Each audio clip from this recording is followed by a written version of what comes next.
तुम्ही त्या कुटुंबियांची भेट घेतली, त्या रुग्णाची भेट घेतली, काय सध्या? आम्ही अधिकाऱ्यांना भेटण्यासाठी आलेलो होतो. अधिकाऱ्यांना विचारलं की मृत्यूचं कारण काय हे तुम्ही आम्हाला सांगा. त्यांनी सांगितलं नाही आता प्रिलिमिनरी रिपोर्ट आहे, आम्हाला हे सांगता येणार नाही, कॉन्फिडेन्शियल आहे.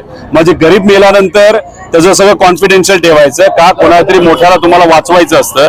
इथं पूर्णपणे पोलिसांना वाचवलं जातंय, कुठेही काही सांगितलं जात नाही. टोटल 15 लोकांचा मृत्यू झालाय, गरीबाचा झालेला आहे. मग याच्यात पूर्णपणे पोलीस जबाबदार आहे. पोलीस स्टेशनच्या 400-500 फुटावर दारू केली जाते, पोलिसांना कळत नसेल. आणि आता जो क्रिमिनल आहे तो कुठेतरी स्वतः पुढे येऊन त्याने स्वतःला हस्तांतर केलं. त्याचा अर्थ त्या क्रिमिनलच्या पाठीमागे काहीतरी मोठा खेळ आहे, मोठा घोळ आहे आणि पोलीस सुद्धा याच्यामध्ये इन्व्हॉल्ड आहे असं आमचं मत आहे. स्टेशनचे अधिकारी माहिती देत नाही, कॉन्फिडेन्शियल आहे.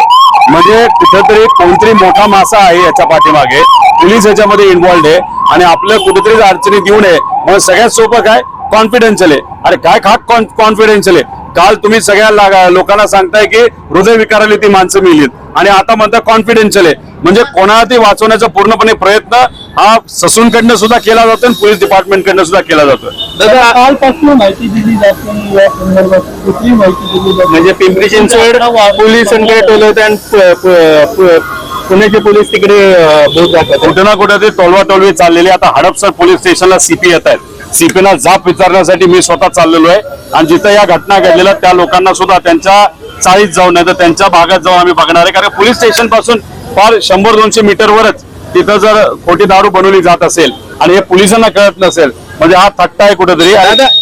इतर कायदा व सुव्यवस्थेची परिस्थिती या पुणे शहरामध्ये अतिशय हलाखीची झाली. एवढी प्रतिबंधात्मक कारवाई केली जात आहेत, एवढे 11 वाजता आस्थापना बंद ठेवले जात आहेत, तरी देखील अशा प्रकार पुण्यात घडताना आपल्याला पाहायला मिळते. कोयता असेल किंवा आता अवैध दारू असेल त्याच्यामुळे झालेले मृत्यू. काय नाही, आता जमावबंदी तुम्ही केलेली आहे. रात्री तुम्ही म्हणता 10ला सगळे रेस्टॉरंट बंद झाले पाहिजे, पण 5 स्टारचे तर रेस्टॉरंट सगळे चालू आहेत.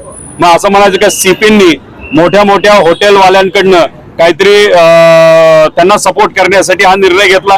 अरे महाराष्ट्रात कुठंच जमावबंदी नाही, महाराष्ट्रात कुठंच हा निर्णय नाही आणि फक्त पुण्यातच का? आणि 5 स्टार मध्ये सगळं चालू. मग काय फक्त सिलेक्टिव्ह श्रीमंतांच्या बद्दलची भूमिका हे सीपी घेतात आणि गरीब मेले तर हृदयविकाराने मेले. अरे कोण जबाबदार आहे ह्याला? हे कुठेतरी लोकांसमोर आलं पाहिजे ना. मागच्या आठवड्यात सुप्रियाताईंनी देखील तक्रार केली होती का माझा देखील फोन उचलला नव्हता. आता सीपी कोणाच्या घरी जातात, काय करतात, सगळ्या गोष्टी सांगायच्यात का? आम्हाला एवढं सांगायचंय या सीपींना की बाबांनो, काम करत असताना आमच्या पोरांवर कारवाई करता, कोणातरी काही लोकांवर व्यावसायिक दृष्टिकोनातून अडचणीत आणता आणि जेव्हा गरीबाला खऱ्या अर्थाने कुठेतरी एक मदतीची जरूरत असते तेव्हा सीपी फोन सुद्धा घेत नसेल, ते सुद्धा लोकप्रतिनिधीचा. मग हे सीपी श्रीमंतासाठी इथं आणले का गरीबासाठी? हे कुठेतरी होम डिपार्टमेंटली नाही तर होम मिनिस्टरने त्या ठिकाणी सांगावं.